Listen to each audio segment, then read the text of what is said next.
Tick-tock, time to rock. Good evening, good afternoon, good morning to everyone who's watching all around the world. I'm your friendly neighborhood philosopher, David Wood. And with me now is the famous Brother Rashid. Brother Rashid he would be on my Mount Rushmore. He would be on if I got to make a Mount Rushmore of the great apologists against Islam. Brother Rashid would be one of the four on that mount. Hey Rashid, how you doing?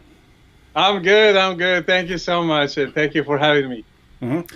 And since this, I'm assuming a ton of most of the people here are.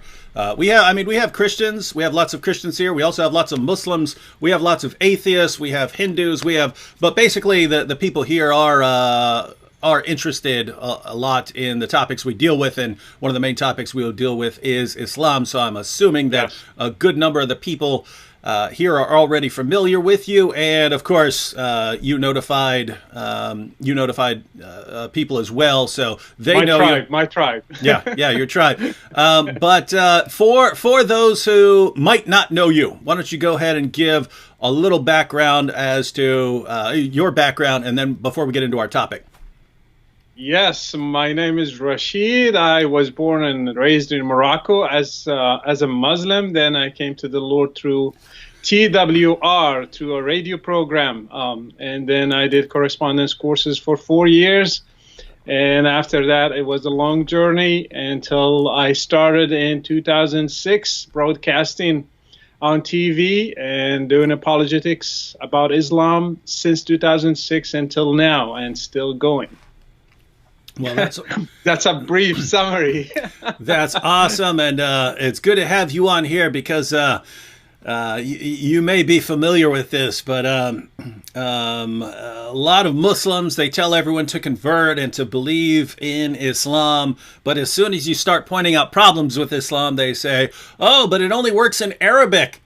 Yes. You guys can't understand it because it only works in Arabic. Well, guys, go ahead and try that now. Go ahead and try that now because Brother Rashid is on. All right. Well, why don't you before you actually get into your presentation, why don't you just give people an idea of what we're talking about and what we're going to be talking about and why it's important. It is important. We are going to talk about the biography of Muhammad. The oldest biography of Muhammad we have is according to a guy named Ibn Ishaq, Muhammad Ibn Ishaq.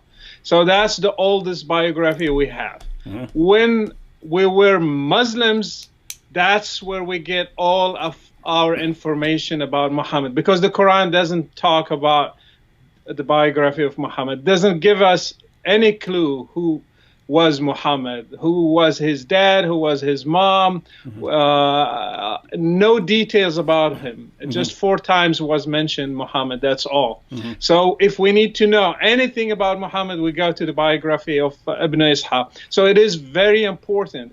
And we actually took everything in that biography for granted. And then when I started studying it, I found out there are striking similarities between the biography of Muhammad and the Gospels, and this is what we are going to discuss tonight. Mm-hmm.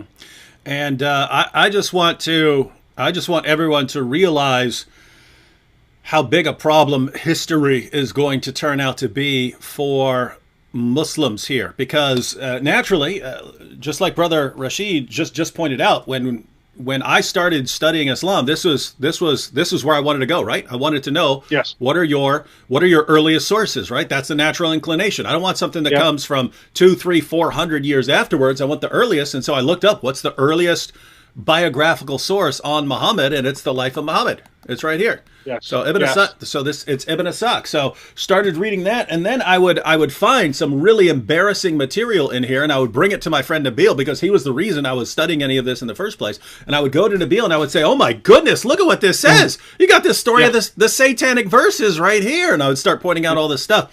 And that's when Nabil told me, well, no, you should only go to later Muslim sources like Sahih al-Bukhari and Sahih Muslim.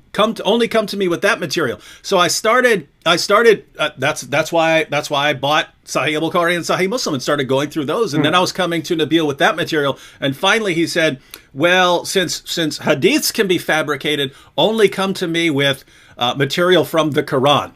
And so I'm just even back then I noticed it, Brother Rashid, that if they tell me that their earliest source can't be trusted, and they're telling me I can't even bring stuff from the later sources because there are all these fabricated hadiths, and then you read about people like Bukhari who had to go through literally hundreds of thousands of narrations to get to those ones that he considered most reliable, and then Muslims attack those and say don't believe those. They're basically telling me that the early centuries of Islam, the early Muslim community, were the biggest bunch of liars and fabricators the world has ever seen. And then they're telling me to trust in the man who produced this community, to tell that I'm supposed to trust that community, what they say about Muhammad. And you guys are the ones telling me I can't trust any of these people. Now, all of that comes from what Muslims have said, but you're going to argue that we actually can't trust our earliest source? Yes, actually we can't trust it. We can't trust the biography of Muhammad according to Ibn Ishaq for several reasons, and I will go through them right now. All right. So, all right. My first, yeah. Oh, I just wanted to tell everyone you're going to put a PowerPoint up, right? Yes, okay. Here it is. All right, one second so I can get you full screen. I will get myself out of this, and ladies and gentlemen, I will just let Brother Rashid go through his presentation. If anything isn't clear for some reason, then I might jump in for a comment or a question or something like that. Other than that, the show is yours, Brother Rashid. Yes, first of all, I will call it the biggest forgery in history because we believe a biography, we believe that it's authentic, but it turned out it's not authentic at all. So Muhammad's biography, I call it the biggest forgery in Islamic history.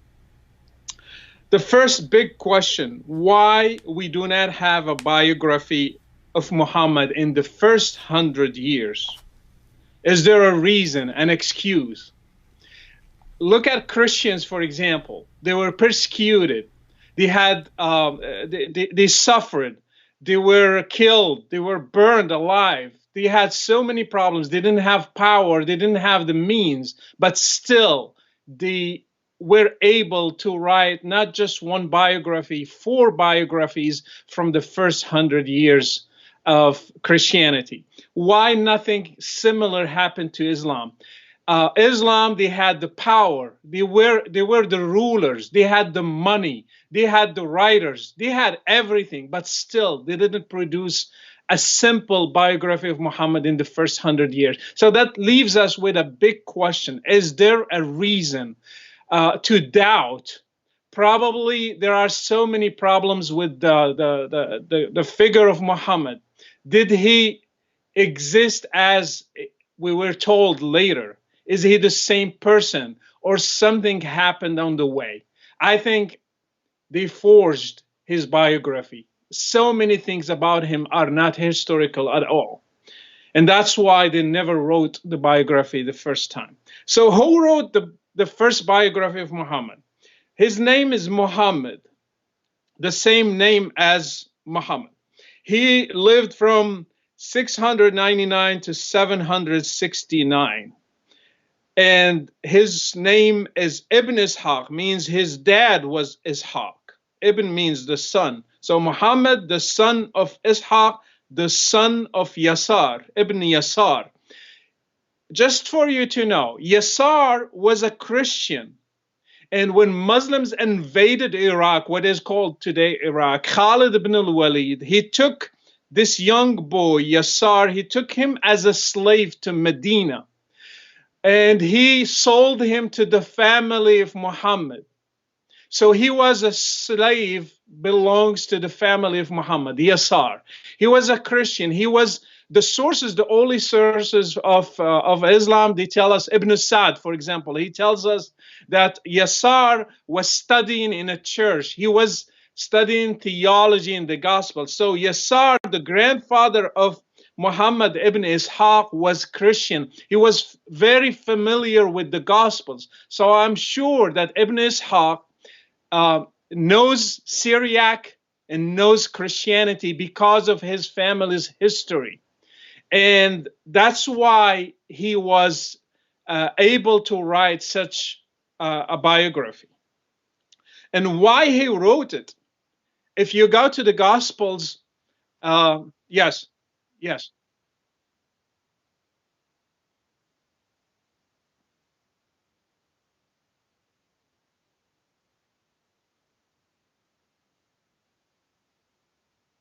yes, yes, yes,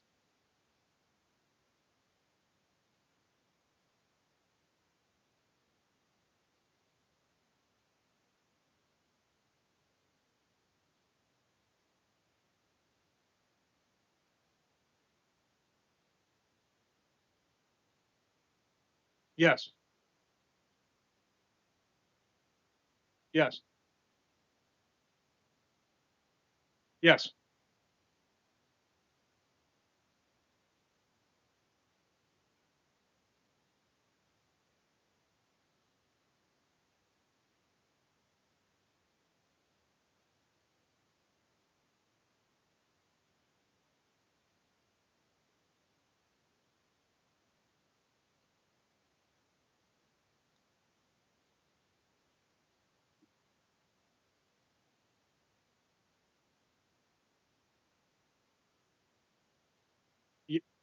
yes. And another thing we should note here, he went to, yeah, yes. Oh, I apologize to everyone. I just talked for a couple minutes and I had muted my mic. All right, everyone. Oh, Everyone, I'm so, that was my fault. Everyone, I muted my mic and then I started talking for a couple minutes. I started talking for a couple minutes. Rashid could hear me talking, but you guys couldn't hear me talking. So he could hear me through Skype, but you guys couldn't hear. Anyway, sorry about that. Anyway, what I was saying was I was talking to Karm because Karm said in my book it said Muhammad died in 632. I was pointing out that Muhammad on the slide here is not Muhammad the prophet. This is Muhammad ibn Ishaq, right? yes, yes, The author yes, of the Sirat Rasul Allah.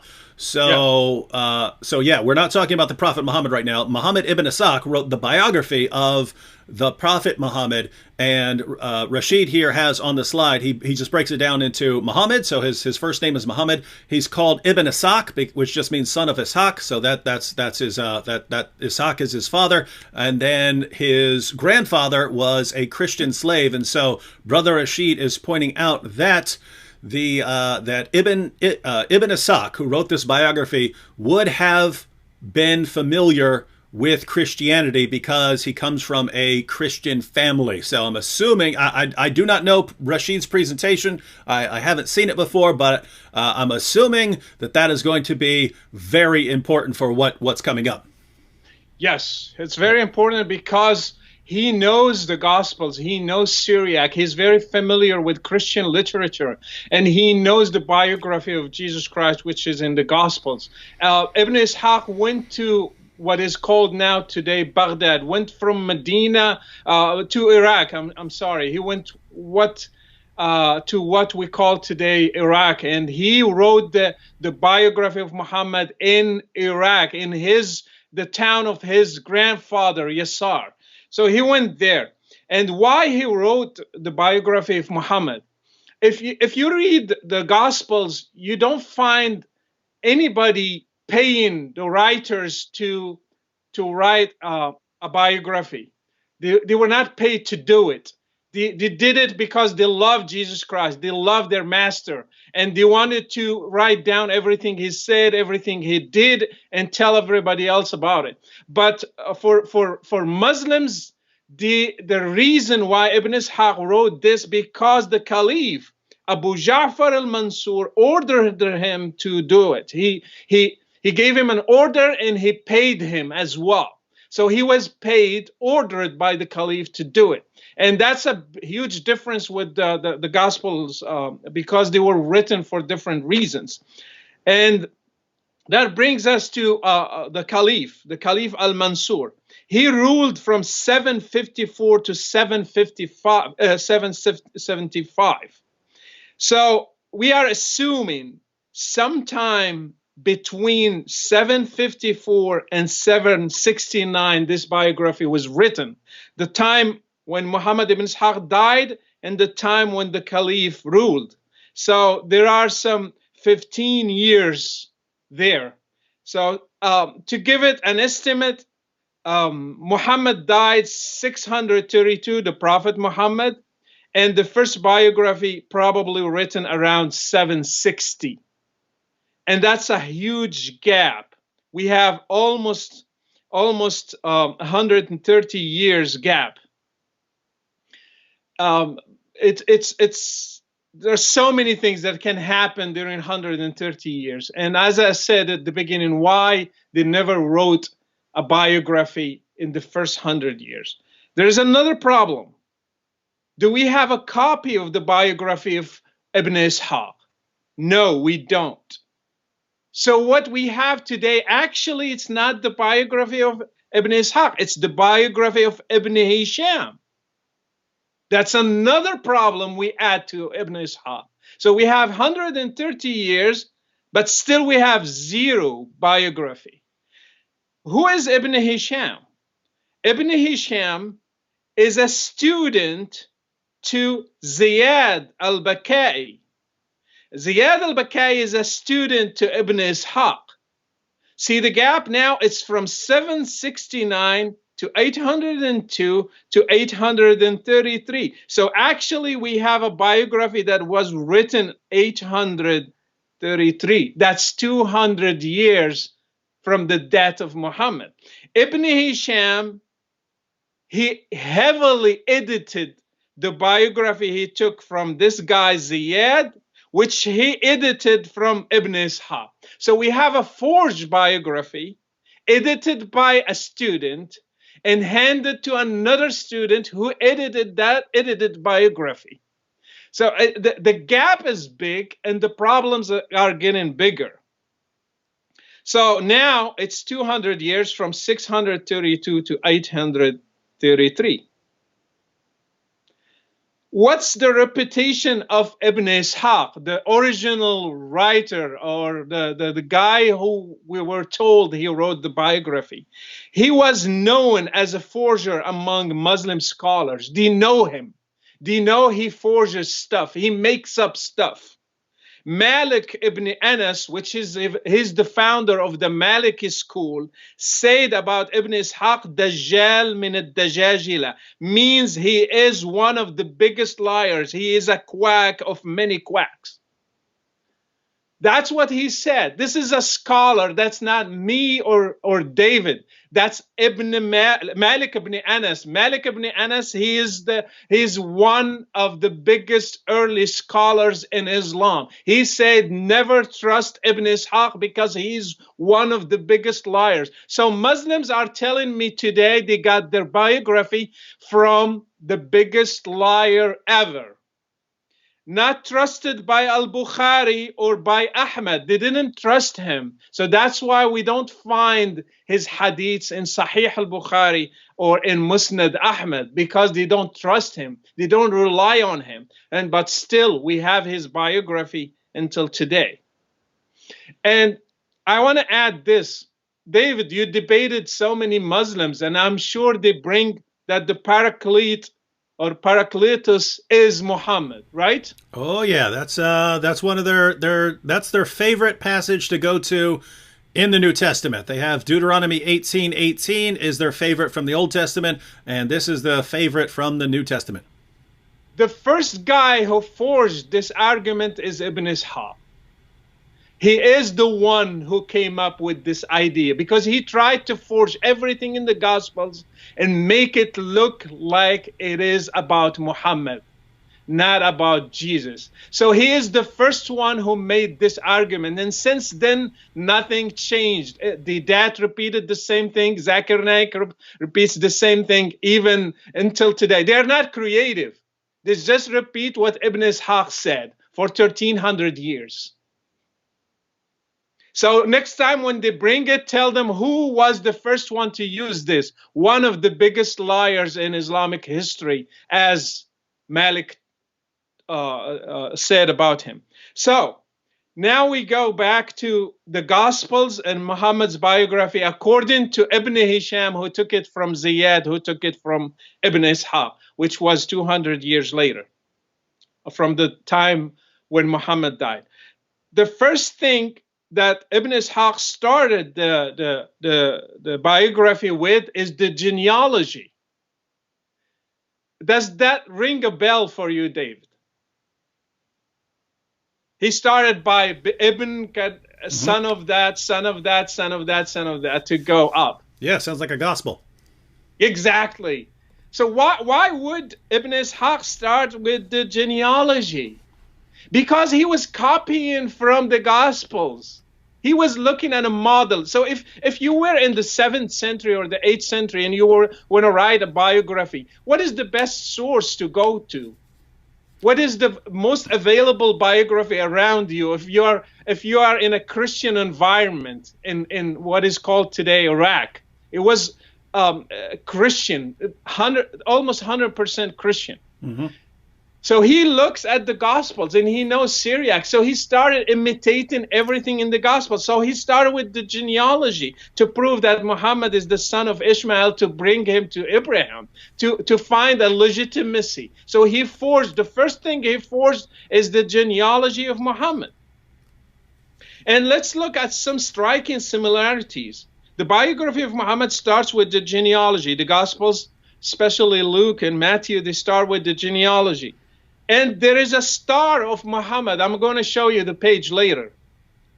There is a star. It's called the Star of Muhammad. And I think everybody knows the Star of Bethlehem, the Star of Jesus. So that it doesn't take a brain to know that. The prophecies about Muhammad, the first thing that Ibn Ishaq started talking about are Christians and Jews talking about the coming one, the prophet. And that looks like the Gospels exactly, because Matthew brings the prophecies first before he starts talking about the mission of Jesus Christ. So we have three elements: genealogy, the star, and the prophecies before the mission of Muhammad. And that's a clear, if I don't want to say he stole it, at least it's a borrowing. The genealogy, it's in page 3. If you have the same version as David, when you showed at the beginning, it's in page 3, and you will find Muhammad's star in page 70. It says, "Tonight has risen a star under which Ahmad is to be born." That means a Jew who said that.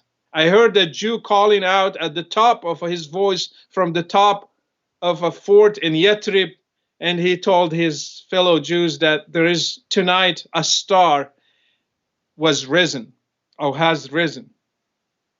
The prophecies, we can find them in different pages, but especially page 79, the story of Bahira. When he went to Damascus, Muhammad went with his uncle to Damascus for a caravan, with a caravan. And also Bahira saw his description in the Christian books. That's what the biography says, that this Christian monk found the signs of Muhammad in Christian books. So always Ibn Ishaq is trying to find something in Christian books to say it is about Muhammad. Means he was looking into the Gospels. When did Muhammad go to Syria? Do you have an idea, David? Did you hear it from Muslims? No, actually, I have no idea. They say, if you ask any Muslim, when did Muhammad go to Syria? They will say age of 12. That's not from the biography of Muhammad, but it's in other books. But does that ring a bell at age of 12? Yeah, with Jesus traveling at age 12. Yeah. Exactly.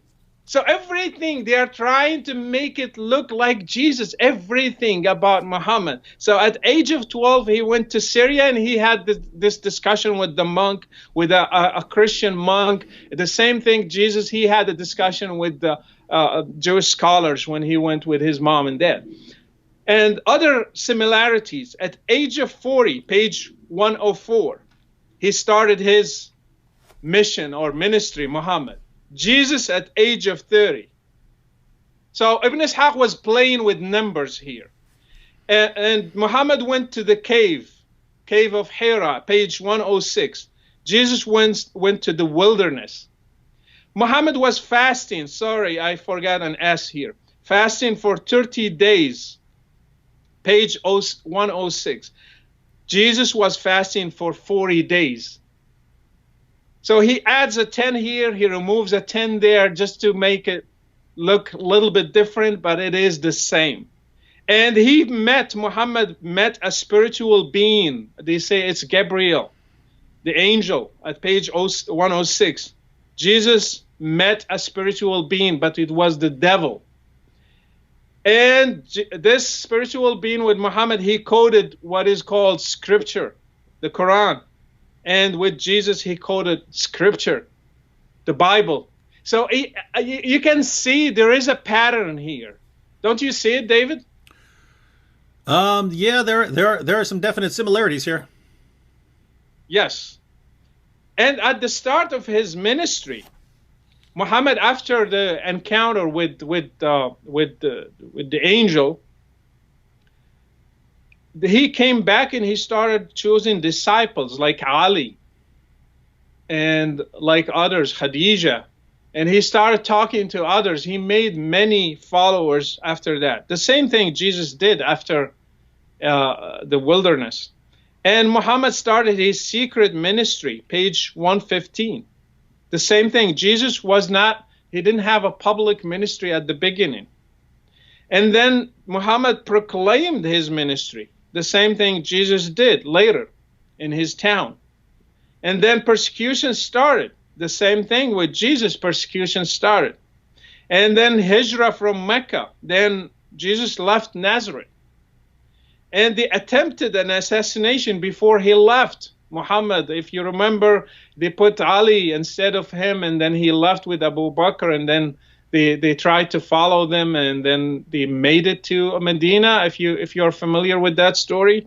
And the same thing with Jesus. They attempted an assassination on the mountain. They tried to push him from the mountain, and he just went through them.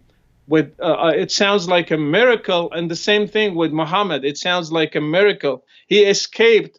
He went actually, and they were looking and they didn't see him. That's what the biography of Muhammad said. And then he started his expeditions or raids, and Jesus started his ministry. There are some striking similarities here, and I think Muhammad ibn Ishaq was borrowing from the Gospels and was forging a biography. We don't know for sure if these things happened. Actually, I have many doubts after seeing this. He made up so many things. According to Muslim scholars, he is a liar, so I wouldn't be surprised if he makes most of this biography from just borrowing from the Gospels. And actually, he had 12. If we go back to the disciples, actually the first in Bay'at al-Aqaba, they call it al-Aqaba, it's when the helpers, 12 of them, they came and they made a covenant with Muhammad, and that's in page 198. There were 12 of them. The first 12 helpers from Medina, there were 12 of them. And I wonder where he took that number 12 from. It's obviously from the disciples. There were 12 of them. And you can see it here, page 204 too, the names of the 12 leaders in the rest of the story of Al-Aqaba, the 12 leaders. So Muhammad made 12 helpers, Ansar, like Jesus with the 12 Ansar or the 12 disciples. If you go to miracles, Muhammad healed Qatada's eye, page 381. And we know about Jesus, he did heal the blind. Muhammad increased food, page 452. And Jesus multiplied the fish and the bread. And actually, there is a funny story here. Muhammad, he multiplied dates because they couldn't talk about fish. It will be like obvious it's a forgery. So he changed it to dates instead of fish and bread. And I like Ibn Ishaq when he tries to find something that he changes to look like real. But you can catch him easily because if you follow the pattern of the biography, you will see clearly it's following the Gospels. In the last days, Muhammad was killed by a Jewish lady. She poisoned him, and Jesus was killed by Jewish leaders and the Romans, but especially by Jewish leaders because they were the one behind it.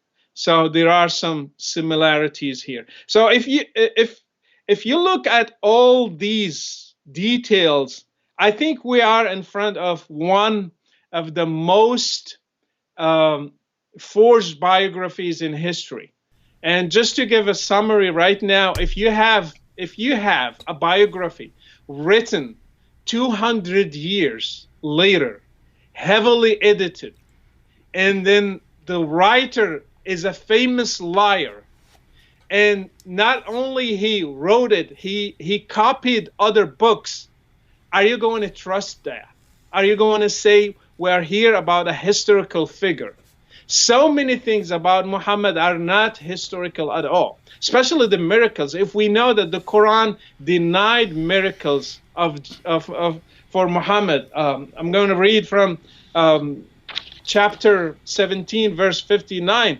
Nothing has prevented us from sending signs except that former people denied them. So the Quran says there are no miracles for Muhammad because previous people, they didn't believe when we sent miracles to them. That's what the Quran says. And you find Ibn Ishaq filling his biography with hundreds of miracles to Muhammad, just because he saw the Gospels are full of miracles. And then he realized it will look really weak if Muhammad didn't have miracles. If we go back to the name Muhammad itself, I have doubts about the name itself. Muhammad is not a name, actually. It's a description. It's the glorified one. So he was trying to glorify Muhammad as Jesus. If we go back to Muslim sources, you will find his name was Qutum when he was born. Qutum, not Muhammad. So when you name him the glorified one, the praised one, Muhammad is the praised one. The praised one is Jesus, not Muhammad. So everything about Muhammad was made to look like Jesus. He's the last one. He's the Omega. He's the Omega, and we know Jesus is the Omega, not Muhammad. So he's the last prophet, and he made Jesus look like the Baptist to him. He announced the coming of Ahmad. He announced the coming of the one. Actually, in Islam, we name people Mustafa. Mustafa means the chosen one. And we believe that Muhammad his name was Mustafa, actually, was the chosen one. And the chosen one is the Messiah, is the Christ, the chosen one, the anointed one. He was chosen to save his people, not Muhammad. So when you say he's the chosen one, he's the last one, and Jesus was like the Baptist to him, then you are just forging a biography and making everything about Muhammad look like Jesus. You don't have an authentic person. You don't have a person to present here. You have an imitation. It's like the Chinese products. When the U.S. makes something, the Chinese just try to look at it and make something that looks like it, but it's cheap. It breaks easily. So Ibn Ishaq, he tried to make a figure that looks like Jesus, but it is cheap. It's made in China. It breaks when you look at it very closely. So Muhammad, there are so many things about him are fake if you look at it. We don't know actually how much was fake and how much was real.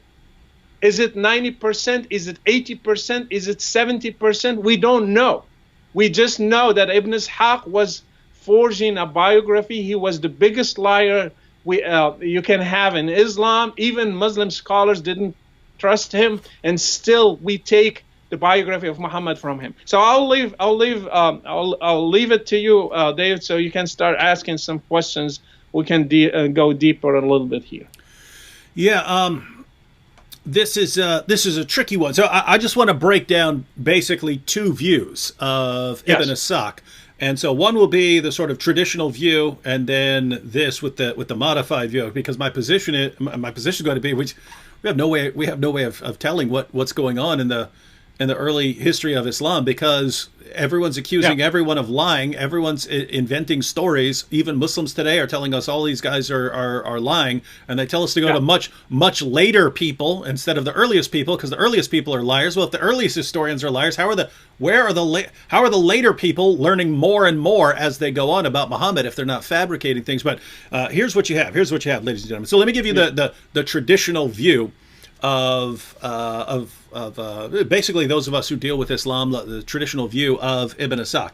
Ibn Ishaq writes a biography, and makes perfect sense that later Hadith scholars are going to attack him and call him a liar, because there were these two competing schools of thought on history. You had your Hadith guys and you had your Sirah guys, and they eventually were in conflict, and the Hadith scholars were trying to consolidate power around themselves and say that their method was the only correct method, and so they basically would start throwing all the Sirah guys under the bus. So that was one issue. The other issue was certain doctrines that were not around at the time of Ibn Ishaq were around at the time of later Hadith guys, and so some of this material was very embarrassing, like Brother Rashid talked about Ibn Hisham giving us an edited version of Ibn Ishaq. One of the things he took out, for instance, was the story of the satanic verses. Ibn Hisham, I mean, he even says it. He even says we have to take out some of the stuff that Ibn Ishaq is talking about because it's embarrassing. So he took out the story of the satanic verses, even though we know it was actually in there. So one of the things that happens is by the time you get to people like Bukhari and Muslim and so on, they regard lots of stories as false because they're so embarrassing, and they've all started deleting the embarrassing history about Muhammad. And so what do you do if you got a guy a century earlier and he's reporting it? Well, you just start calling. Well, we'll start calling him a liar. So that would be one view of Ibn Ishaq. The people are accusing him, are insulting him, accusing him of lying because he has all this embarrassing material, and they're trying to set up a rival methodology and say that their method of history is the only way of doing things. Therefore, other people are all just liars. So that's one view. But notice, whatever view you take, you've got some problems here. So think about this view. All right, think about this view, because you can be looking at those parallels and you might be thinking, oh, I'm not sure about that. Maybe there just were these similarities. But think about this. On the issue of miracles, we know, according to the Quran, as Brother Rashid mentioned, that Muhammad performed no miracles. He was challenged over and over and over again like a beating drum throughout the Quran by unbelievers. This is in the Quran. Perform a miracle. Come on, why can't you perform a miracle like the earlier prophets? Why do you not have any miracles? And Muhammad over and over again, I'm just a warner, I'm just a warner, I'm just a warner, I'm just a warner. My only miracle is the Quran. Suddenly you go to these later Muslim sources. And they're filled with all of these miracle claims. Now, it's obvious that Muslims along the way, they invent these miracle stories, but think about that, right? So, if Muslims are inventing the miracle stories, why are they inventing the miracle stories? They're inventing the miracle stories to make Muhammad seem more like people like Jesus who performed miracles. So it's clear. So it's one, no matter what your view is, it's indisputable that the early Muslim community is inventing things about Muhammad to make him sound like sound like earlier people who could do things that Muhammad couldn't. So the question is, as Rashid pointed out, to what extent are they doing this? Right? I mean, Muslims will tell us that they're inventing that people were lying about things like the satanic verses. That makes no sense. Why would they make something up that's embarrassing to them? So that doesn't make any sense. It makes sense that Muslims would invent a lot of stories to make Muhammad look better. But now the question becomes, how much were they inventing? We know they're inventing some things. We know they're inventing miracle stories. Yeah. So how much is it? And Rashid, I just want to point out, see, like I don't believe that.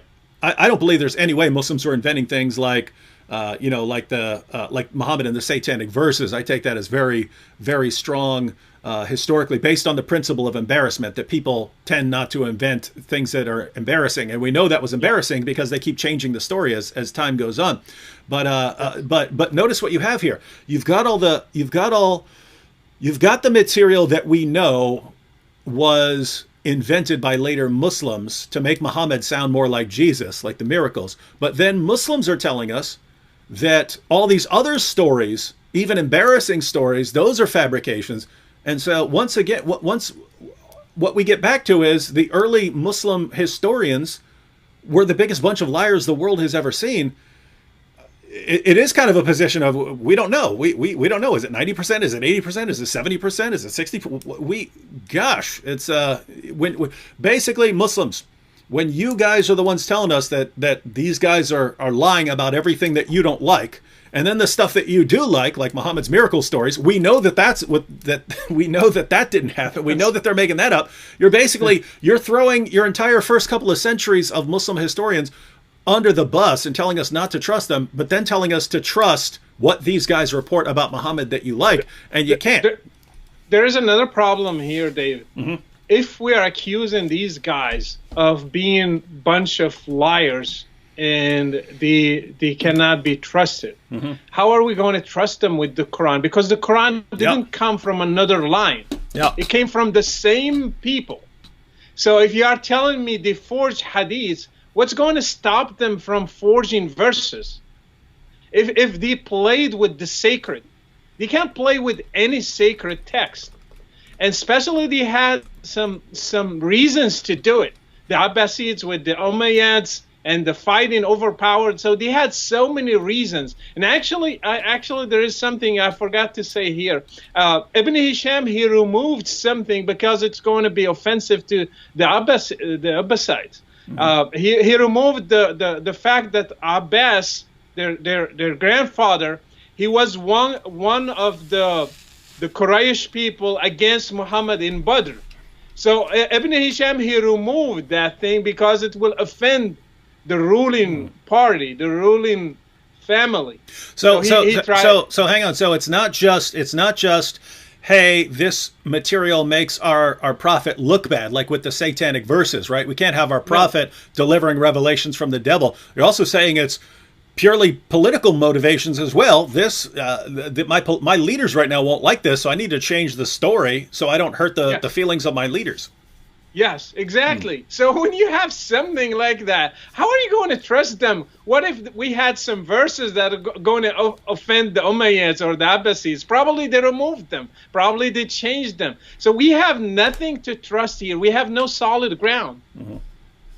Yeah, that's Muslims. It looks bad. You again. This comes from you guys, right? You guys are the ones saying, "Oh, don't trust this guy." And pretty much anyone we go to, we find all kinds of people.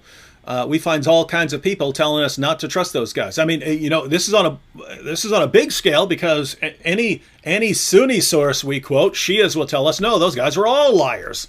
Right? Any Shia source we quote, Sunnis will tell us, no, those guys are all liars. And then within those communities, they'll be attacking each other. No, this guy had the wrong methodology. He's a liar. No, he said something embarrassing. He's a liar. And they're all calling each other liars.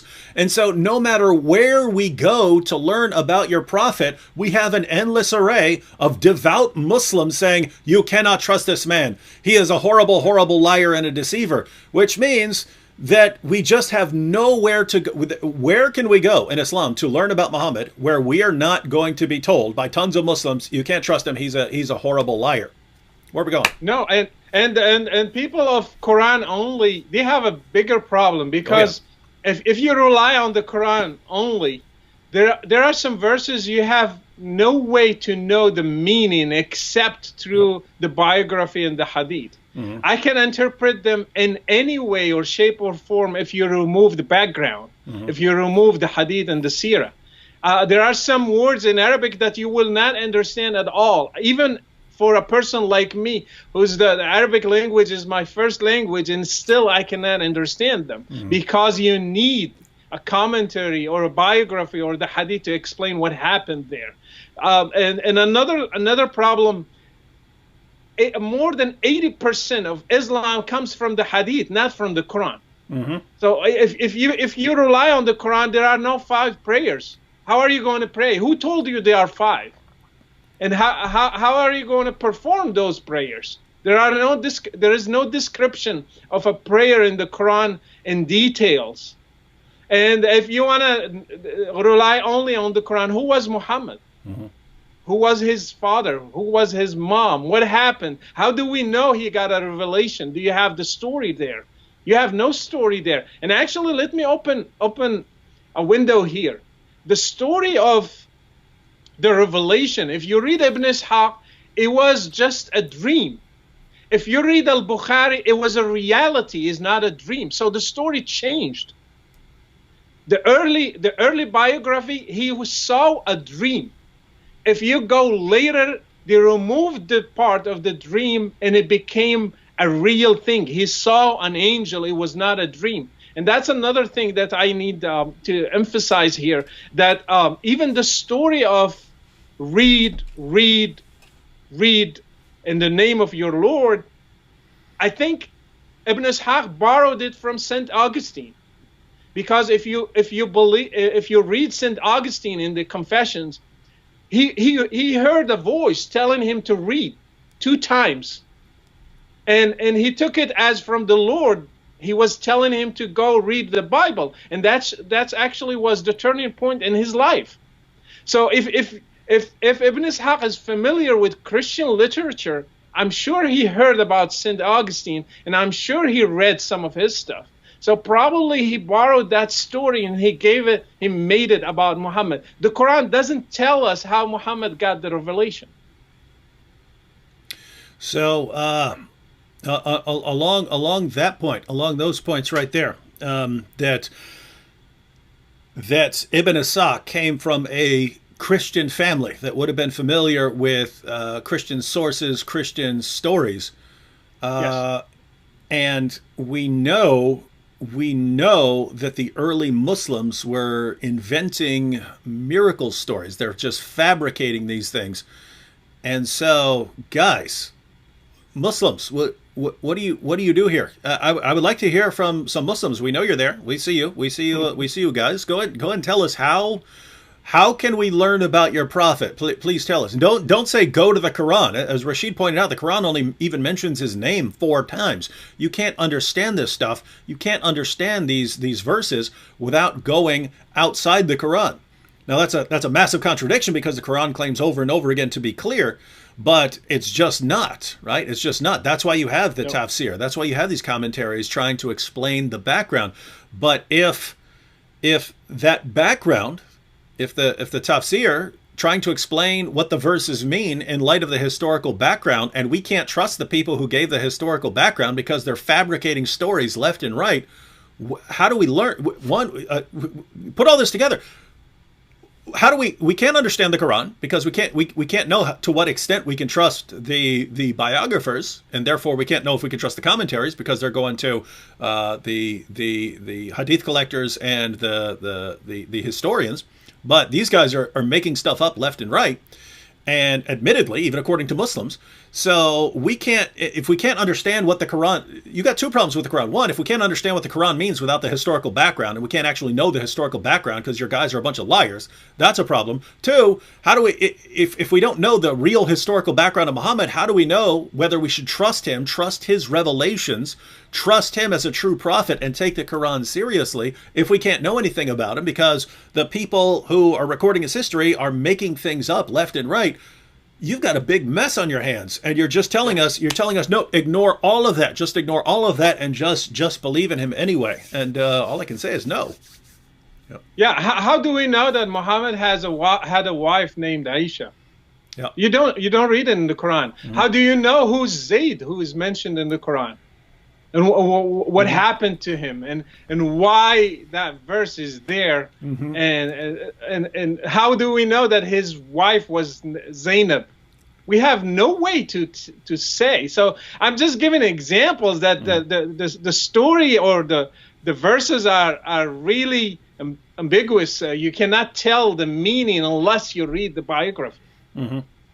And I had a question here from Alejandro's, who said, what do the satanic verses say? The satanic verses, Alejandro, I have actually got it right around here somewhere. We have about 50 sources that have been translated into English on the satanic verses. Shahab Ahmed, before he died, the book came out afterwards, but he had assembled 50 sources on the satanic verses. But the earlier versions of the story basically say that Muhammad was longing for a revelation that would help his people come to Islam. So he's upset that his people weren't coming to Islam. So he's longing for a revelation, and then he starts receiving Quran verses. But then Satan sneaks in there, and he receives these verses saying that Muslims can pray to 3 pagan goddesses, Allat, Aluz, and Manat, and that they're basically like these. You can think of them as like bird goddesses who can carry your prayers up to Allah. So they're intercessors. You talk to them, and then they will carry your prayers to Allah. So it's okay to pray to them because, Allah is still the main God. So Muhammad received these revelations. He delivered them to his followers. He bowed down in honor of them. His followers bowed down, but then the pagans saw this. The pagans saw this, and they bowed down too. They bowed down because Muhammad had honored their pagan goddesses and shown support for them. Anyway, Muhammad comes back a little later. This is according to the story. Muhammad comes back a little later and says, sorry, the devil made me do it. Satan tricked me into delivering these verses. And there are so many issues with that when you put all this together. I mean, one, Muhammad admittedly delivered a revelation from the devil, which according to Deuteronomy 18:20, he would have been stoned to death by Moses. Moses would have stoned him to death for delivering a revelation that actually came from Satan. Two, it means Muhammad couldn't tell the difference between a revelation from God and a revelation from Satan. Why in the world am I trusting your revelations when admittedly you can't tell the difference? So you got all these problems. Third, it just shatters the idea that no one can make something like the Quran. Satan gave verses. The Muslim community couldn't tell the difference. They didn't say, "Oh, that's different from the Quran. The Quran is so eloquent, but Satan's verses are much worse." So it destroys the idea that no one can come up with something like verses of the Quran. So you just end up with so many problems here. And in addition to all of this, you have the historical problems where Muslims start trying to weed this story and many other stories out of their sources because it's so embarrassing and humiliating, which is why it's just hard to trust these guys. And so this is one big, massive mess here. I mean, we can quote your sources, and we will quote your sources. We'll keep quoting your sources to show you that you got some really weird stuff in your sources, but it is hard to take all this stuff seriously. Yes. All right. So I guess we anything else you want to go into before we start taking some questions here? Well, I just want somebody to start thinking. I used to believe this stuff. I used to take this biography seriously. I used to trust it with all my heart. And when you start studying and using your logic, I mean, come on. I cannot trust Ibn Ishaq. And how I'm going to trust these guys with my life, with my eternity? There's a huge problem. If you cannot trust them with little stories and they can change them and play with them, do you think I can trust them with my life?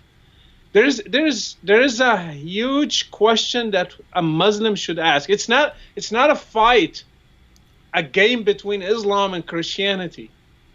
It's a gambling with your own life. Am I going to trust Ibn Ishaq and Ibn Hisham? They are saying the truth? No. But I'm going to trust the guys who gave their lives for what they believed. all the followers of Jesus, the disciples of Jesus, they were killed for their faith. Some of them, they were crucified, like Peter, as the church history says. So all of them except John, they gave a price for their faith. So I can trust them because they died for what they believe. These guys didn't die. Ibn Ishaq didn't die for these things. He just made stories so the Caliph can pay him. And the more he writes, the more he gets paid. He didn't have if he had a faith behind it, why Muslims waited for all these years to write the biography of Muhammad? That's the question you should ask. And plus, when you see somebody reading the Gospels and trying to borrow stories from them, it means they have nothing to offer. They have nothing to give. They just were looking around them and trying to copy other stories. It's like a student in an exam. He has nothing to give, nothing to produce. He's just looking around to other students who did their work, their homework, and he's trying to get stuff from them. Jesus had something to give. The disciples had something to give. But Ibn Ishaq he knew that Muhammad had nothing to give. He was borrowing and he was patching stories from here and there to make a figure like Muhammad and present it to the whole world. So these are my comments and why I want to bring the story of the biography, because for me it was a big shock. Mm-hmm. For me it was a big shock to read, and that's why, by the way, if you read the Quran, you find that the Quran asks you to ask the people of the book. Mm-hmm. But when you go to hadiths and other stuff, they don't allow you to ask the people of the book. And that's a dilemma, because they know we will find out. I always ask myself why they are not allowing us as a Muslims to read Christian books. Why they are telling us they are forced? Because if we read them, we will find out. We will find out that these guys are lying. They are borrowing stuff. They are doing plagiarism. They are taking stuff from the Gospels and they are claiming Muhammad did that. No, he didn't multiply the food. Jesus did. He didn't heal the blind. Jesus did. If he healed the blind, the Quran will talk about it and will brag about it. But he never did. Mm-hmm. So there is a dilemma here, and I think from all my heart, I'm just addressing every Muslim just to think, forget about David and Rashid. Mm-hmm. Just think about yourself. Are you going to trust Ibn Ishaq? Mm-hmm. Yeah, and here, notice, Rashid, Muslims do the same thing today that they were doing back then, right? Yeah. One, they'll make stuff up left and right. Right? They will make up all kinds of things about Muhammad. So that's one thing. But as far as the removing embarrassing material, think about this. The earliest source contains all of this embarrassing material, and Muslims start removing the material, and they sanitize it based on their theology and based on their goal mm-hmm. of glorifying Muhammad, and they keep removing material. Well, here we are, 14 centuries after Muhammad, and we have the sources like Bukhari and Muslim that have already supposedly been sanitized. In other words, the Muslim community over 2 centuries had removed the most embarrassing stuff, and they got to the material that they thought was most reliable. They got to the material they thought was best. Again, Bukhari went through, according to him, hundreds of thousands of stories to get to the best stuff about Muhammad. And then we give this material to Muslims today and say, look at all the horrible things your prophet did. And they start, no, he didn't do that. No, he didn't do that. No, he didn't do that. Yeah. These guys, someone must have made those things up too. So it's just, I mean, here's the problem. There's nowhere we can go to learn about Muhammad, apparently. But Muslims have this idea of Muhammad in their head as this great, wonderful man. Muslims, where are you getting that idea from? Where are you getting, you know where you're getting it from? You got it from your imam. You got it from your parents. You got it from Yeah. the Muslim community. You did not get that from anything remotely resembling a historical examination of Muhammad. And if you wanted to do a historical examination of Muhammad, you have to go to those sources. And if you go to those sources, your conclusions are Muhammad was one of the weirdest, creepiest, most perverted people ever, or those sources are all lying, in which case I have nowhere to go, and all I can do is just go with what my imam told me that goes against all evidence ever. This is what an amazing religion. This is the religion that we're all supposed to convert to. This is a religion that you condemn Rashid for leaving. Well, I mean, the first thing you look at it, you look into, if somebody is asking me to convert to any religion, the first thing I look into is the character of the leader, the founder of this religion. Mm-hmm. And if you are telling me to convert to Islam, I need to know who is Muhammad, mm-hmm. because I'm going to trust him with my life. And if I want to read about Muhammad, where should I go to? To Ibn Ishaq.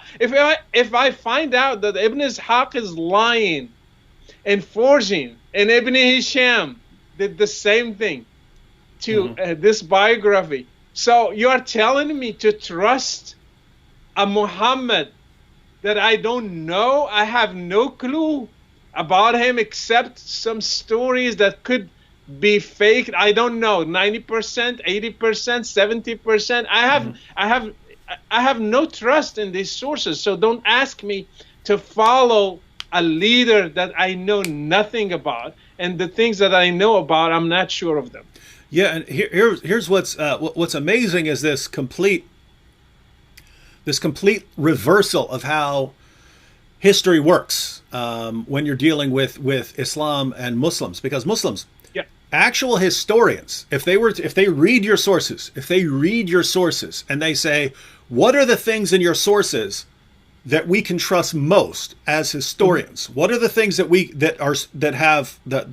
are the things that we should trust most? Historians would say the things that you should trust most are the most embarrassing things, right? Because those are the least likely to be invented. And, things like miracle stories, they're not going to trust those as much unless you can make a really good case, which you can never make any case of any kind because the Quran says Muhammad never performed miracles, right? So you can never make any case for something like that. So a historian is going to look at the embarrassing stories like Muhammad taking the wife of his own adopted son, the Muhammad and the Satanic verses, Muhammad getting caught with his slave girl, Mary the Copt, and then promising his wives that he would stop having sex with her, then getting a revelation saying, no, you need to go back to having sex with her. Go ahead and break your oaths. These kinds of things. Historians look at those kinds of things and they say, this is actually pretty decent material here, because unless someone had a really good reason for making this up, this is not the sort of stuff people make up. So that's the strongest material. But that's the material that you guys say everyone is making up. Yeah, and then exactly. you say the other way around. Yeah, and then you say the things we need to trust about Muhammad are the things that we know were fabricated. Like, oh, you need to trust in his miracles because he did all these miracles. You tell us to trust the stuff that is obviously fabricated and to reject the stuff that is the strongest stuff historically. It's like Islam just reverses everything. It reverses the rationality of everything. How can this be from God? I don't know. I have some questions too, David, and just think with me. I'm thinking loudly here. If you read the biography of Muhammad, you find out that his dad is named Abdullah, which means the slave of Allah. Mm-hmm. Don't you think this is made up? Because his uncles are the slave of pagan gods. Abdul Uzza, the slave of Al-Uzza. That's the guy who had a surah about him, Abu Lahab. And then his uncle, the guy who took him to Syria, his real name is Abdul Manaf. He's the slave of another pagan god, Manaf. So if you have all the uncles are slave of pagan gods, how come your dad is the slave of Allah? Mm-hmm. There's a question. I think they modified the name because it was so embarrassing and they changed it. And if we go to his mom, her name is Amina. Amina means like believer. Mm. So how come so you're trying to make his mom a believer and his dad is the slave of Allah? Mm-hmm. And those names you don't. There are so many questions about these names. I think everything about Muhammad was they tried to forge it and make it look good. And as you said, until today they are trying to edit. Until today, they are trying to modify. And I think they will keep editing and modifying until we have no record of anything historical about Muhammad. We have a, let's see, quick question here from Tyler. Tyler says, former Muslim here, can you ask how Waraka ibn Nawfal fits into this picture? When he died, revelation stopped. Did Muhammad get more stories from him also? So basically, what are your thoughts on Waraka? Do you think that was actually historical? Do you think Muhammad, if it was historical, do you think Muhammad, that's where Muhammad got, sounds like he's asking, is that where Muhammad got some of the stories from the Quran from, if he knew a Christian?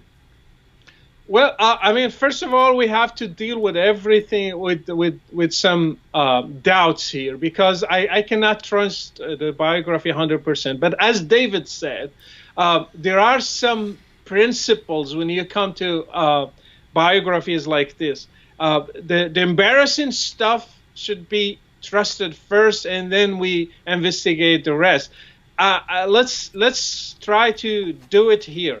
Why would a Muslim invent that his prophet was taking stories, or at least listening to a Christian priest, and then when he died, he tried to kill himself, commit suicide? There is no reason for a believer to invent something like this about his prophet. So most likely these stories were original, and they were edited and modified later to look a little bit milder. Probably they had more details into them, but the stories got shorter and shorter because we had editors through history who changed them. Mm-hmm.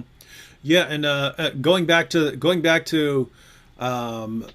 the names, like why Muhammad's dad is named Abdullah. If he comes from a pagan culture, notice once again, you can have a sort of more traditional view. You could say, well, Allah is just one God among many there, and then Muhammad eventually picked him and said, this is the one God. So that's one possible explanation. The other explanation is that's just added later by someone who, I mean, think if they're writing fake stories about Muhammad left and right, which we know they were, right? The question is we do not know the exact extent to which they were fabricating. There's no denying that Muslims were fabricating stories about Muhammad. They were cooking up stories about Muhammad like they were cooking up falafel, right? I mean, they're just cooking them up, baking them out. Yeah. So the idea here is, well, we could explain it this way, we could explain it that way. We just don't know. We don't know. Maybe his dad's name was Abdullah, and someone recorded that. Maybe it's made up to make his dad the slave of Allah. We just don't know, because according to what Muslims are telling us, these were the biggest bunch of liars the world had ever seen. Yeah. Well, I mean, I have reason to doubt it, because Ibn Ishaq is writing that Amina had some light enter it. So there was some light in Abdullah when he was going to her, and then when he slept with her, some light came out of him and went to to Amina. And we know that Jesus is called in the Gospels the light.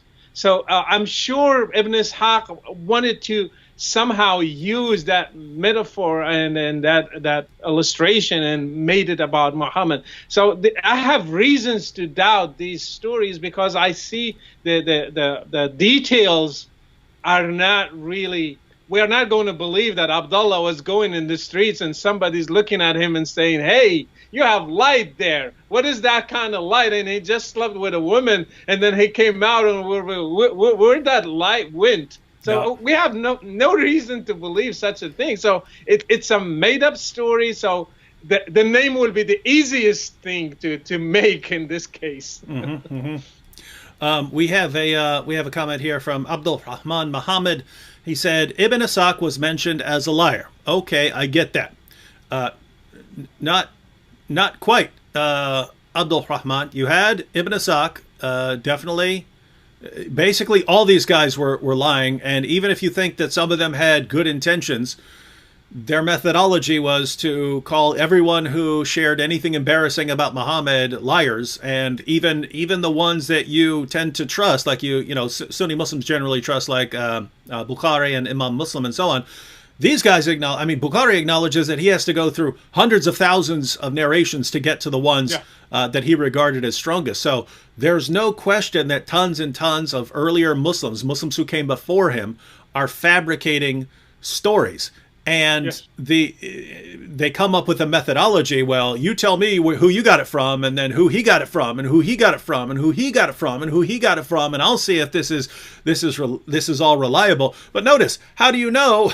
How do you know how reliable that third or fourth or fifth guy on the chain is? You have to take other reports about his reliability and what kind of person he was. This is just a big mess. And the bottom line is, once you acknowledge that your early generations of historians were this big bunch of liars, there's no getting out of it. And someone brought up earlier that how do you keep how are later people more trustworthy than earlier people? That's the problem you have in Islam. You go back to the first century, they don't know anything about Muhammad. You go to the next century, well, they know enough to fill a biography. What? You go to the century after that, they have even more. The longer they go, the more people know about Muhammad, and that's backwards. Go ahead.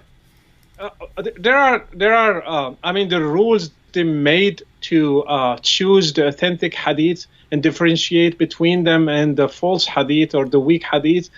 I have a problem with that methodology. First of all, they don't apply it to the first layer of companions. They apply it to the ones that came after. Because if they apply it to the first layer of companions, the first class of companions, we will not take anything from them. Because they were a bunch of they were disputing over authority, over power. So are we going to trust Aisha or Ali? Mm-hmm. And both of them tried to kill each other.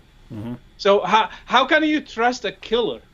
So they made a rule, and they made the exception to the rule. They said it will not apply to the first companions. So they stopped it right there. That's the first problem I have with it. The second problem, when it comes to Ibn Ishaq, for example, they should not take anything from Ibn Ishaq if we apply their rule.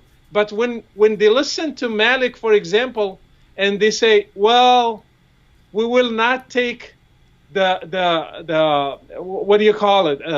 The talk of the peers. If peers slander each other because they lived in the same period of time and they were jealous of each other, we will not take their opinions seriously about each other. Because Ibn Ishaq said Malik, he made fun of Malik, and Malik, he said this guy is the biggest liar. So they said we will not take their opinions seriously. So here is again another exception to the rule. So the rule is just like, it's flexible. Wherever you go, they can make it fit. Mm-hmm.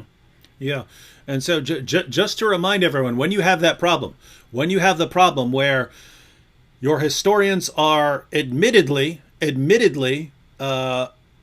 fabricating things, the only reliable material you can get out of that is the embarrassing material, the material that neither side had any reason to invent, right? Yes. So it's the embarrassing details about Muhammad, the satanic verses, Muhammad thinking that he was demon possessed, Muhammad trying to commit suicide repeatedly, Muhammad thinking that he was the victim of black magic that gave him delusional thoughts and false beliefs. These are the kinds of stories that historians would look at and say, okay, even though all these Muslims are calling each other liars and stuff like that, none of them had reasons to invent some of this material, and therefore we can trust that material. But that's the material you guys tell us we can't trust. We can't trust, which means we can't trust anything, and yet you're telling us to believe in your prophet. I just want to say, Abdul Rahman here said, he said, to say Muhammad, peace be upon him, biography is cheap, cannot be. I don't know what you mean by that, but you said, he, peace be upon him, changed the world for the better. Abdul Rahman, please give us some ways, give us a list of ways that Muhammad changed the world for the better, because I can't think of one. But maybe you could share one, and I'll be happy to take a look at it. How did he change the world of Bani Qurayza? How they became better? By not existing? Mm-hmm. How did he change the world of Safiya? By killing all her family? How did he change the world of Zayd when he took his wife. Do you think that's better for Zayd? How did he change the world for us today? By followers like Bin Laden and like Zawahiri and like al-Baghdadi and like all these guys? Tell me one thing that he changed the world better into. Even among his first followers, how did he change the world there when Ali is trying to fight with Aisha and Ali is trying to fight with Muawiyah, and so thousands of people got killed in their fights? How did he change the world for them? How did he change the world for Egypt when they invaded them and took their girls as slaves and took their land and took their possessions? How did he change the world for my people, the Berbers in North Africa, when he invaded them? He took 120,000. The Muslims, when they invaded North Africa, they took 120,000 of Berber girls. How did he change the world for Berber people? For the Kurds, when he invaded Syria, when he invaded what we call today Iraq, how did he change the world for those guys? Mm-hmm. Yeah, and you could go down the line. I mean, all the people who've studies show, and I'll be posting some material on this in the very near future. You look at any studies of the places in the world where women have it worse, right? Where the worst places in the world, in the world to be a woman in terms of the view of women, the negative view of women. You always get 11 out of 12 of the worst countries are Muslim majority countries, or 18 out of 20, or 19 out of 20. You always get that. So this is Muhammad's impact. Mm-hmm. I would agree with you, and don't go even far. How about people like me who left Islam? How did he change the world for them? Mm-hmm. I mean, where in the world now they kill apostates? Is it in the U.S. and the U.K. and Australia and Belgium and in Canada, or in Muslim countries? Mm-hmm. So look at us. We are fleeing. We are fleeing Muslim countries just because we choose another religion, and we are asking asylum here and there. And every story, I met so many former Muslims. Every story has a drama into it, mm-hmm. a painful one. A painful story. So how did he change the world for us? Mm-hmm. Tanvir here has a. We're happy to get back to Abdul Rahman. By the way, Rashid, this is kind of funny because yesterday this kept happening. I was live with Sam Shamoun, and Muslims kept wanting. We would just bring something up. We would just mention something, and then they would challenge us on it, even though that wasn't what we were going to talk about. We would say, okay, before we get to our topic, let's go ahead and address this. So what would happen is we would just mention Aisha or something like that, and Muslims would say, oh, well, prove this about it. And we say, okay, and we start pulling up the sources and stuff, and then we say something else, and they say, oh, well, try proving that. And it got to the point where after this happened over and over and over again, Sam says something about Muhammad, and I say, now, Muslims, I understand right now that you want to say he's lying. I understand that right now. Everything inside of you is saying, I never heard this from my leaders who always lie to us. Therefore, Sam must be lying. But think, that's just happened over and over and over and over and over again. You just keep thinking that we're lying, and then as soon as you say we're liars, then we pull out all your sources, and we were not going to talk about that. We weren't going to talk about Aisha being prepubescent. We weren't going to talk about that. You made us talk about that, right? Yeah. So think twice, and then all of a sudden they got quiet and they would not challenge Sam on that issue. But I think we got a similar situation here where Abdul Rahman is going to say, "Oh, Muhammad changed the world," and he's just going to get eaten alive. He changed the world, but to worse. Yeah. And so, Abdul Rahman, think about what you say, because you've got Rashid right here, and he might want to point out some problems with it. Tanvir here says, here I have a question. You say that both Muhammad and Jesus have similarities in biography. If someone say that both are messengers of God, so must have some similarities, I think it goes to prove. So I think he's saying that the similarities between Jesus and Muhammad actually prove that they're both messengers, rather than proving that there was some copying going on. What are your thoughts on that? I've got some thoughts on it as well. I mean, look at it this way. If there is a writer, he knows David, Hmm. and then I asked him, or like a friend of mine, he said, "Can you write us a biography of Rashid?" And he started saying, "Well, Rashid is an American, and he has he has white skin, and he has blue eyes, and he has this," and he started looking at everything about David and mentioning it about Rashid. We are not from the same source. It's just one guy is forging a biography of another guy and just copying from the first one. You have to prove that Muhammad really performed miracles, for example, because the Quran contradicts you. So the only explanation here is that Ibn Ishaq forged these things. Second, if we find out that Ibn Ishaq was liar, then most likely he was not telling the truth about these things. He was forging them. And third, if you have a gap of 200 years, then there is a possibility of faking things more than if it was really close to it in time. So we have several reasons. I just mentioned few to doubt the whole thing. Hmm.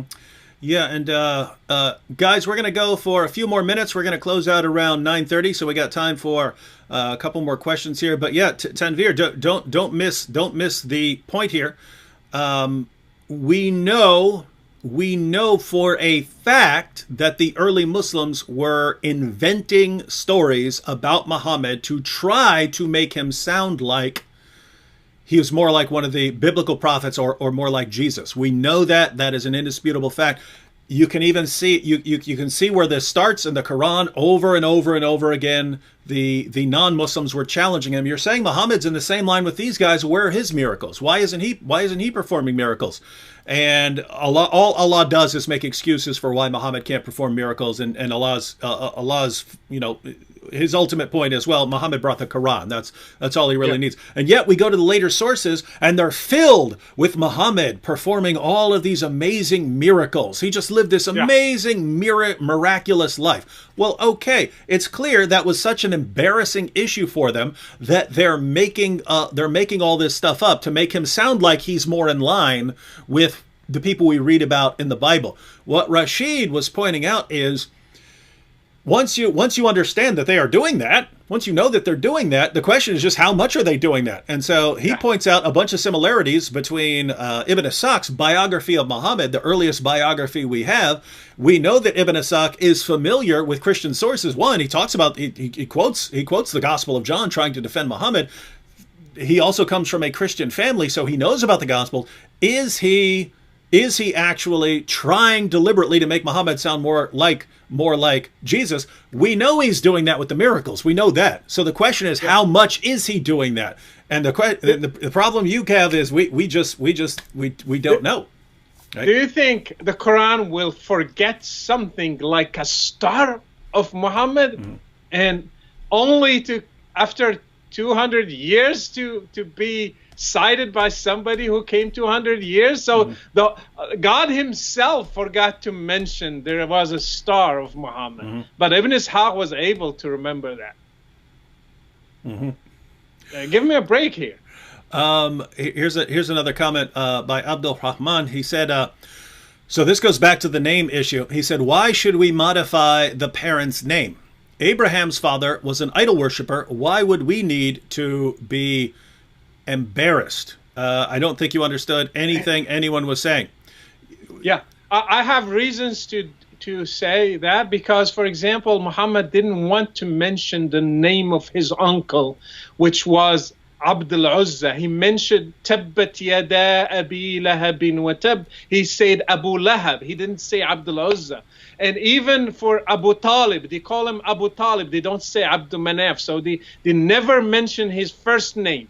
They mention his like nickname. They don't, because it's very embarrassing for them. So that's why I have reasons to believe they changed the name of his dad and mom too. Yeah. So Abdul Rahman. Yeah, we know where Abraham came from. Now imagine imagine that we had this story about Abraham, and then supposedly Abraham came from pagans, but then it gave the name of his father, and let's suppose the name of his father was servant of Yahweh. Well, then you might start wondering if someone's messing with the names. Someone's messing with the names, right? And, Yeah. and so when we're reading about Muhammad, and he comes from pagans, and he comes from a pagan tribe, and then his father is recorded as being the slave of Allah. Well, then you have a couple of options. Either, Allah was just one God among others, and so you're the slave of Allah, you're the slave of Alusa, I'm the slave of Allah. We have all these gods and goddesses and so on. That's certainly a possibility. But given the fact that we know your earliest historians were making things up, we just have no way of knowing, and so it's always a possibility that they're making something up for some other reason. And so so basically, here's the situation as far as I can tell, Rashid. Anytime we're reading a story in the Muslim historical works, the question should always be, is there a reason to make this up? If there is, Yes. then it's in doubt. Could have happened, Yeah. but it's in doubt. You can't trust it because we know these guys would gladly make up anything if they had a reason for doing it. And so if there's a possible reason, you can't trust it. The only stuff you should be able to trust is if there's just no reason to make something up. Then you can say, okay, maybe I got something. Yeah, and this brings the genealogy. Why the Quran never mentioned the genealogy of Muhammad, just Ibn Ishaq? And why? Because that's why I say it's an invention. Because he wanted to show him as coming from pure blood. They keep telling us he's from the best. He's from the best tribe, from the best people. That's not true. How the best tribe are pagan worshippers? And how the best people are pagan worshippers? So how here we can say these people are better than the other people. So Ibn Ishaq was trying to show that Muhammad came from a pure blood, but the Gospels, that's not what they were doing. He misunderstood the Gospels. They were trying to say he's coming from David. There's a lineage here that goes to the prophecies about him coming from the line of David. It's not about being from a pure blood. So he misunderstood things, and he applied to Muhammad, and we ended up with this forged biography. Nazareth Emmanuel said, I am Christian, but I grew up among Muslim communities reading Quran to understand its sayings and which God they were worshiping, but I have found it senseless and unattractive to read it. Yeah, this would be a good issue for you to comment on, Rashid, because Muslims tell us that the Quran is the most amazing book ever. It's the most amazing book ever. In fact, the Quran's main argument for how you can know that it's the Word of God is that no one can write something like it. It's just so wonderfully written. The Quran is the worst. I can say that, in my view, the Quran is the worst book I have ever read. And I'm not just saying that because I disagree with it, right? I read books by atheists, right? I read books by atheists. I read the hadiths, and sometimes the hadiths are very, very interesting. They contain interesting material. The Quran is the most boring, worst book I've ever read. It's horrible. I think Rashid, there's at least one of the most famous atheist critics of Islam in the 20th century was named Antony Flew. And so, he passed away, and he became some sort of theist shortly before he died. But he was asked, after he became a theist, after he started to believe in God, he was asked, do you think you'll ever actually join a specific religion like Christianity or Islam? And he said, no, I don't think I will. But he was asked, what are your thoughts on them? Because this guy spent his entire career studying religion. And he said, well, he drew three differences between Christianity and Islam. He says, one, the Apostle Paul was a brilliant scholar who spoke multiple languages and could hold his own against, the philosophers of his time. He said he had a first-rate philosophical mind. And he basically says Muhammad is the opposite, right? He's a 7th century illiterate caravan robber, apparently. He draws that comparison. Then he compared the Bible and the Quran.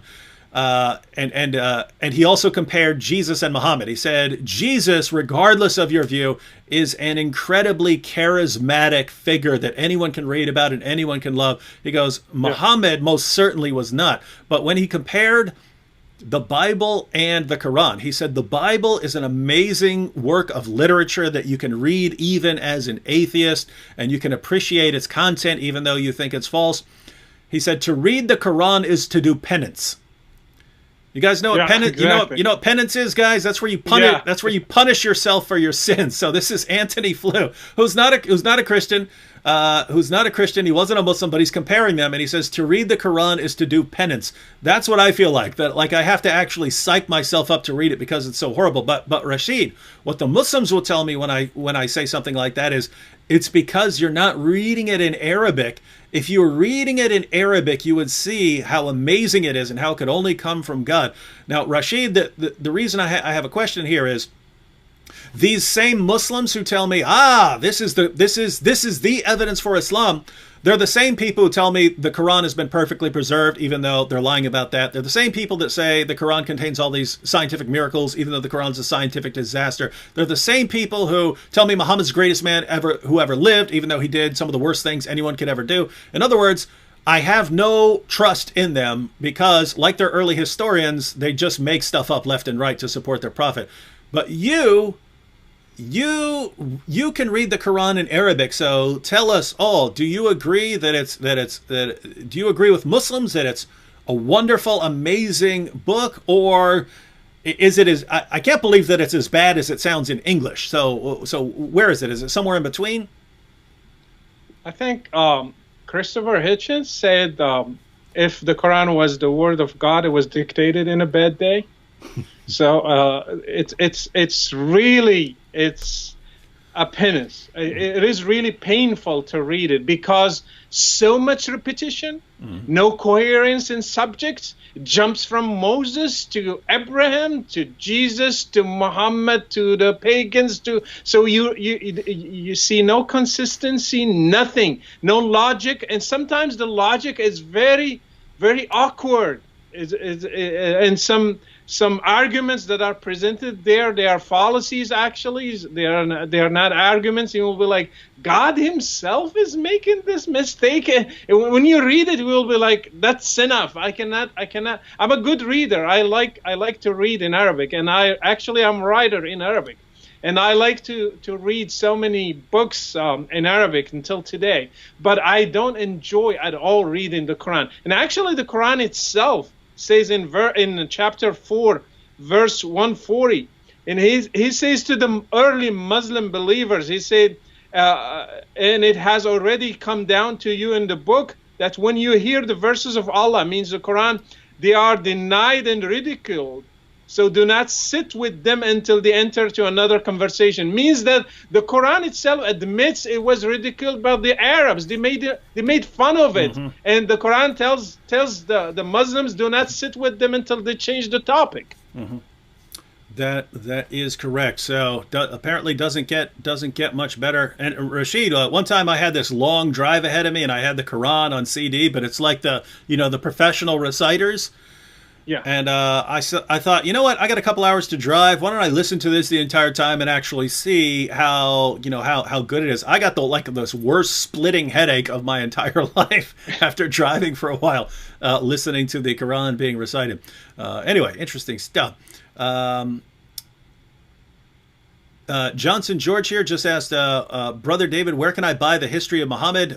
You should be able to still get it on Amazon, at least in a used form. If not, it's available online. You can get it in PDF. So if you type in Ibn Ishaq, Life of Muhammad, it'll come up. You can get it in PDF form. All right, let's. I'm just going to read out the super chats real quick, and then we'll go ahead and close out. And you can give any final thoughts, final words. Sure. Apple Goo said, "Good morning, everyone." I'm guessing you are in a different part of the world. Apple Goo, Odisho, and Cheryl R in super chat and with super sticker. Philippians 2:10 said a bunch of stuff in Arabic that I can't read. George Bond said, such a long time since I've seen Brother Rashid. God bless you. Thank you. Paul Bishop said, God bless you too. Paul Bishop said, David and Brother Rashid, we pray for your ministry and keeping you well. God bless. Thank you. Lisa Look with the super sticker. Andrew Tam said, any thoughts about Jay Smith's historical research that the origins of Islam and the character of Muhammad were post 7th century redactions? And so there were other people in the chat bringing up Dan Gibson's view. So what's your view, Rashid, on how much of this is?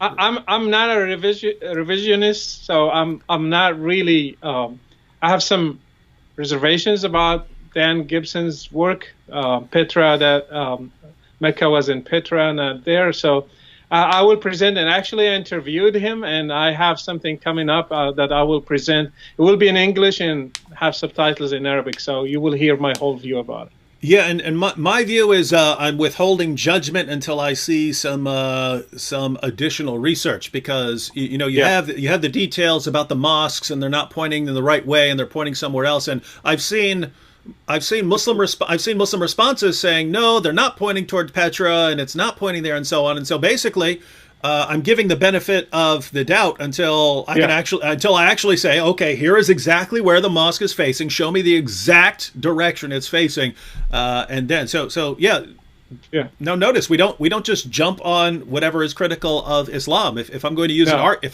argument, I want to see it. I want to see it thoroughly defended. And finally, two more. Dion says, "May God bless you both, David and Rashid." And Eric Brown said, Here is an obituary for the Quran. Cause of death was repeated flogging to vital areas with facts and logic. Died on 4/27/2020, 9:30 p.m. So, Rashid, after your presentation, Eric Brown wrote an obituary for the Quran. That's a good one. All right, so Rashid, I guess we should go ahead and close out now. And any final thoughts for anyone on anything? Floor is yours. Oh, all right. I just want to say thank you, David, for having me, and thank you for everyone who is following this chat. And I just want you to think, when I got out of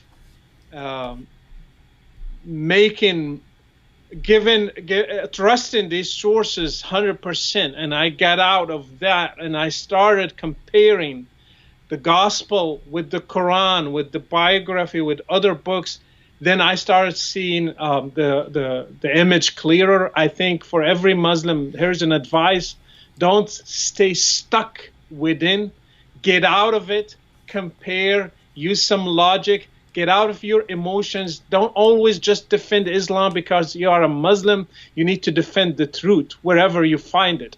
So that's what I did, and I think you should do the same thing, because Muhammad will not save you. It's knowing the truth. The truth will set you free. Mm-hmm. Amen. And one last comment, because it's actually relevant. iPhone 3G said, don't forget that Hafs was also considered a big liar. That's true. So and Abu Huraira as well. Yeah. So Muslims, if you don't realize how hilarious this is, basically what you have throughout your history is there are always Muslims who are calling some other Muslims liars, right? So they're all. It doesn't matter who you go to. There are other Muslims who call him liar, and so whenever we quote anything that's embarrassing. Whenever we quote something that's embarrassing, Muslims find some Muslim who called him a liar and say, you see, you have to reject everything he says, right? Well, what iPhone 3G just pointed out was Hafs was called a liar.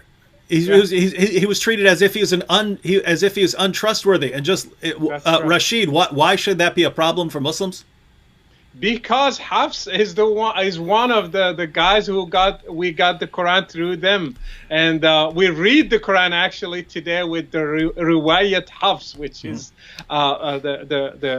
the transmission through Hafs. Mm-hmm. That's how we read it. So how can we trust a liar? And I heard the funniest thing I read he's not trusted in the Hadith, and he's trusted in the Quran. Yeah, that's what they say, right? So he's a liar. He's a liar when it comes to Hadith, but not with this transmission of the Quran. It's like somebody you say he's not trusted with money, but he's trusted with gold. Yeah. Funny stuff. All right, well, tons of people said thank you, and thank you, David and Rashid. Murban said, does Rashid have YouTube? Yes, I do. Unfortunately, it's most of it in Arabic, so I'm going to start doing some stuff in English, like with David and others. So just pray for me so I can be more present in English as well. Yeah, and actually, Rashid, as we're closing out, I'll say anytime you want to come on, especially during the coronavirus time when I'm not traveling, I'm around. So anytime you have a topic you want to cover, no problem. We'll go live. Thank you so much for this open invitation. Thank you. God bless you. All right. Thanks. And talk to everyone, Lord willing, tomorrow. We were going to talk about some other stuff, but as usual, a Muslim in the chat brought up an issue, started challenging people, claimed that the Quran only allows defensive fighting. And so I told him, look, if you want to make that claim here in the chat, then we'll go ahead and cover that tomorrow. So Lord willing, be here tomorrow with Shameless Sam Shamoon. And we'll be showing that the Quran calls for offensive jihad, not simply defensive jihad. Catch you all then.